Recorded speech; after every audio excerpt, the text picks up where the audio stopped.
প্রেমের টানে হাজার কিলোমিটারের দূরের দেশ দুবাই থেকে বাংলাদেশের শরীয়তপুরে এসেছেন এক যুবক। দীর্ঘদিনের ভালোবাসার সম্পর্কের পর এবার জাজিরার তরুণী সুবর্ণাকে বিয়ে করে নতুন জীবনে পা রাখতে যাচ্ছেন তিনি।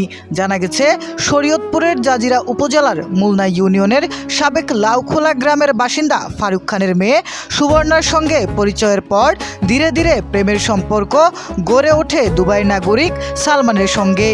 সময়ের সাথে সেই সম্পর্ক আরও গভীর হয়ে দুই পরিবারের সম্মতিতে বিয়ের সিদ্ধান্ত নেওয়া হয়। সোমবার 15 জুন রাতে তাদের গায়ে হলুদের অনুষ্ঠান অনুষ্ঠিত হয়েছে। এই উপলক্ষে আত্মীয় স্বজন, বন্ধুবান্ধব ও স্থানীয় গণ্যমান্য ব্যক্তিদের উপস্থিতিতে উৎসবমুখর পরিবেশ সৃষ্টি হয়। 16 জুন মঙ্গলবার আনুষ্ঠানিকভাবে বিবাহ বন্ধনে আবদ্ধ হবেন দুবাইয়ের নাগরিক সোলেমান ও শরীয়তপুরের জাজিরার তরুণী সুবর্ণা। এ বিয়ে ঘিরে এলাকায় ব্যাপক উৎসাহ ও উদ্দীপনা বিরাজ করছে। স্থানীয়দের মতে, ভিন্ন দেশের দুই মানুষের ভালোবাসার এই গল্প এখন এলাকায় আলোচনার কেন্দ্রবিন্দুতে পরিণত হয়েছে। নবদম্পতির জন্য শুভকামনা জানিয়েছেন এলাকাবাসী।